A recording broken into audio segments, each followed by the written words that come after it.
Good morning. Good morning, everybody.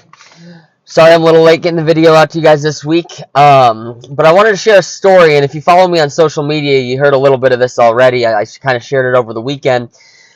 But my youngest kid, my daughter Blaire, she is obsessed with makeup. She's going through a phase where she loves makeup. She is like a heat-seeking missile when it comes to makeup. She's gonna find it everywhere. She'll find it in people's purse. She'll find it in the bathroom.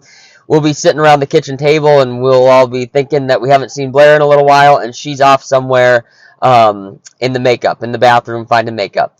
Well, anyway, this last Saturday, we're all sitting around as a family like we do, and all of a sudden the same thing happens. We're wondering where Blaire is.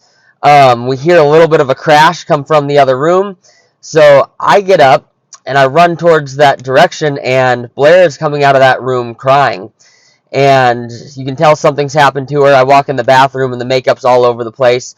She also managed to carry a chair over to the vanity, and she got up on my sister's counter, and she got into her makeup bag, and she was sitting up on the counter. And I walk out, and she is in the lap of my wife, and we see that she's got a big old goose egg right on her head. So we concluded that she probably fell off of the counter, at least the chair, and she hit her head on the floor. So the reason I bring this up is what actually happened the next day. I knew that this happened, and so I bring her into my office at my house, and I lay her down on my adjusting table and go right up under the base of her skull. I palpate her neck, and I'm going to adjust her. And Blaire usually, when she needs to be adjusted, has a C3 right over here on the right. That's usually the area with Blaire where I have to check, where I have to adjust.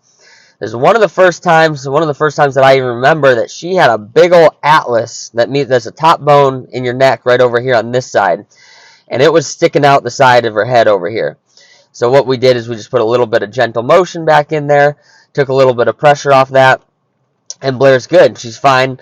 Her goose egg's back down. She's back in doing her makeup, back to finding it all, moving chairs around, doing everything that she does. The reason I want to bring this up to you guys, what I thought about when this happens, and you hear me say this quite a bit, if I only paid for my degree so I could take care of my family, it would be worth it. If I only had a chiropractic degree so that I could care for my family, that would be worth it to me, because these little things that happen, and I can right away go in and I can start to correct them.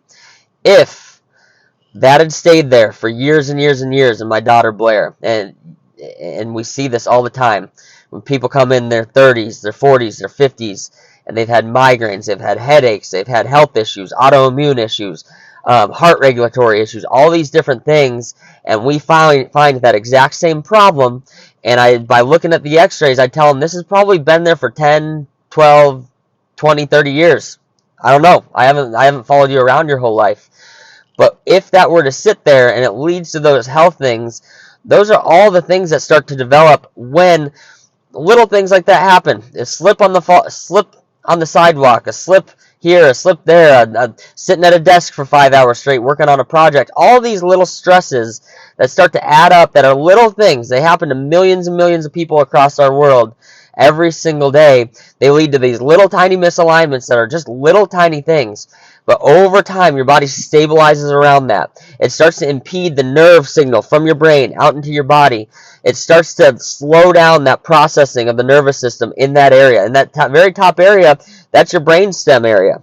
That bone shifts just a little bit. It puts pressure on the brainstem. It's not just putting pressure on one nerve going out to one place. It's putting pressure on the brainstem, which is exactly where every signal flows from your brain that has to get out into your body to 40 trillion nerve cells.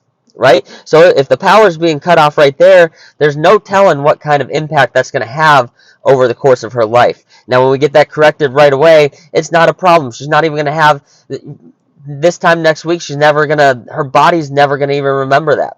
Right? But for most of us, that sits there for years and years and years and years, and we have symptoms, and we keep going from doctor to doctor, from medication to medication, and we can't figure out why it's not there. It's because your body has interference. It has neurological interference structurally from something that's happened a long time ago, or something repetitive that's going on over and over and over again.